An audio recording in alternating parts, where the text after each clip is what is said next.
नमस्कार दोस्तों। आज की कहानी है सास का अत्याचार। सुबह के 5 बज रहे थे। पूरा घर नींद के आगोश में था। तभी बाहर से कुछ आवाज़ आने लगी, जिसे सुनकर हेमंत की नींद खुल गई और वो उठ बैठा। पास ही सोती हुई उसकी पत्नी संजू को जगाते हुए बोला, अरे ये बाहर से आवाज़ कैसी आ रही है, देखो तो ज़रा। संजू ने उबासी लेते हुए कहा, कुछ नहीं जी, तुम्हारी मम्मी बाहर झाड़ू लगा रही होगी और दूसरी तरफ करवट करके सो गई। हेमंत उसके जवाब को सुनकर हैरान होकर उसे देखता रहा। भला उसकी माँ सुबह बाहर झाड़ू लगा रही है और उसकी पत्नी इतनी बेफिक्र नींद में सो रही है। अरे मेरी माँ बाहर झाड़ू लगा रही है और तुम चैन से सो रही हो। शर्म नहीं आती तुम्हें? आखिर वो तुम्हारी सास है, कुछ तो लिहाज करो। हेमंत ने संजू को दोबारा जगाते हुए कहा, क्यों जी, क्यों शर्म आएगी मुझे? मम्मी जी तो मेरी सास है, लेकिन आपकी और आपके भाई सुरेश की तो माँ है। तुम दोनों भी तो बेफिक्र होकर सोते रहते हो। और मेरे अलावा इस घर में एक और भी तो है बहू, वो भी चादर ताने सो रही होगी। फिर सारी शर्म लिहाज की उम्मीद मुझसे ही क्यों? अगर अजीब लग रहा हो तो बाहर जाकर मम्मी जी के साथ झाड़ू लगवा दीजिए और मुझे चैन से सोने दीजिए। कहकर संजू अपनी चादर तानकर सो गई। हेमंत संजू को देखता ही रह गया। संजू 3 साल पहले ही शादी होकर इस घर में आई थी, लेकिन आते ही उसने पूरा घर संभाल लिया। कभी किसी काम को मना नहीं किया। खुद हेमंत को कमाने के लिए बाहर रहता था, लेकिन संजू मम्मी की सेवा के लिए घर पर ही थी। यही रहकर उसने अपने बेटे और परिवार को संभाल रही थी। घर में छोटा भाई सुरेश, अभी 4 महीने पहले ब्याह कर आई उसकी पत्नी रेखा, एक छोटी बहन अनीता और सास ही तो थे। हाँ, सास का स्वभाव थोड़ा गर्म था। उनसे बर्दाश्त बहुत कम होता है। जो मुंह पर आता बोल देती थी। यह भी नहीं देखती सामने वाला क्या सोचेगा। पर फिर भी संजू ने कभी पलट कर जवाब नहीं दिया। फिर अब क्या हो गया? उसे तो यकीन ही नहीं हो रहा था कि ये वही संजू है जो मम्मी के उठने से पहले ही उठ जाती थी और सुबह से लेकर रात तक सब की सेवा में लगी रहती थी। अभी महीने पहले वो यहाँ से दिल्ली गया था, तब भी उसका यही हाल था। फिर आखिर इन दिनों में ऐसा क्या हो गया कि संजू इतनी बेफिक्र होकर सो रही है? आखिर जब उससे रहा नहीं गया तो खुद ही उठकर बाहर आ गया और अपनी माँ से झाड़ू लेकर बोला, ला माँ, मैं ही लगा देता हूँ, तुम आराम करो। माँ ने उसे ऊपर से नीचे घूर कर देखा और कहा, अब यही दिन देखने रह गए थे कि तू झाड़ू लगाएगा।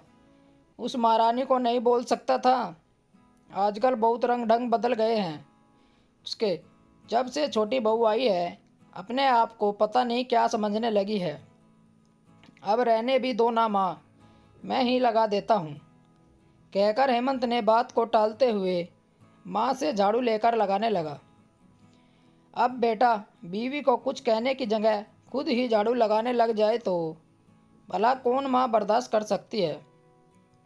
वो भी शुरू हो गई और तेज आवाज़ करते हुए जानबूझकर बोली, ताकि अंदर सोती हुई संजू को सुनाई दे, अरे तू तो रहने ही दे बेटा, अभी तो हाथ पैर चलते हैं मेरे, टूटे नहीं हैं जो उसकी मोहताज बनूंगी। शर्म नहीं आ रही उसे? यह हेमंत झाड़ू लगा रहा है और खुद आराम कर रही है।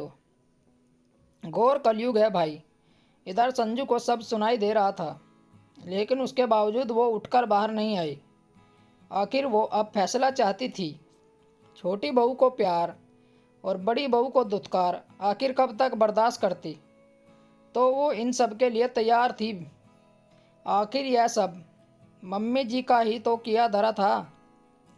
जब वो शादी होकर आई थी तो सासू माँ ने उसे कभी भी प्यार के 2 शब्द नहीं बोले। कई बार तो उसके माँ बाप तक पहुँच जाती, लेकिन सब कुछ वो बर्दाश्त कर रही थी। यहाँ तक कि पति बाहर कमाता तो 4-5 महीने में एक बार आता, उसे उसका भी सब्र था। पर नई बहू के आते ही मम्मी जी ने तो रंग बदला। उसकी तो उसे उम्मीद ही नहीं थी। हेमंत उसके लिए जब भी बाहर से कोई नए कपड़े लेकर आता तो सासू माँ उसे यह कहकर पहनने नहीं देती कि तेरा पति तो बाहर रहता है, भला किसके लिए सज संवर कर रहेगी, फालतू ही नए कपड़े खराब करेगी। और वो कपड़े ले जाकर अपनी पेटी में रख देती। पर जब देवर की शादी हुई और सास ने वो पेटी के सारे कपड़े देवरानी के लिए निकाले तो उसकी आंखों में आंसू आ गए। उसने कहा, माँ जी, ये कपड़े तो ये मेरे लिए लाए थे। तो सास ने यह कहकर झिड़क दिया, तेरे बाप के घर में भी कपड़े देखे थे ऐसे? बेवजह का खर्चा क्यों करना, जब घर में ही कपड़े रखे हों तो। अरे नई बहू को देना तो पड़ेगा, 4 आदमियों के बीच में हमारी भी इज्जत बनेगी। और वैसे भी तू कौन सा बारात में जा रही है, यहाँ घर ही तो संभालेगी। तेरे माँ बाप के घर से जो कपड़े आएंगे शादी में वो पहन लेना। संजू ने इस बारे में हेमंत से कहा तो हेमंत ने उसे शांत रहने के लिए कहा, देख संजू, अब तो नई बहू आ जाएगी तो अब तो मम्मी तुझे मेरे साथ जाने देगी तो वहाँ जाकर खूब मैं कपड़े दिला दूंगा। पर अभी शांत रहे। पति की बात सुनकर फिर वो मन मारकर रह गई। जैसे तैसे शादी भी निपट गई। घर में नई बहू आ गई। सच कहे तो बहू, स्टोरी को लेकर आपकी क्या राय है, नीचे कमेंट करके ज़रूर बताइएगा। ऐसी ही और बेहतरीन कहानियों के लिए हमारा चैनल ज़रूर सब्सक्राइब करें। मिलते हैं आपसे कहानी के अगले भाग के साथ। तब तक बने रहिए हमारे चैनल के साथ। कहानी सुनने के लिए आप लोगों का बहुत बहुत धन्यवाद। राम राम दोस्तों।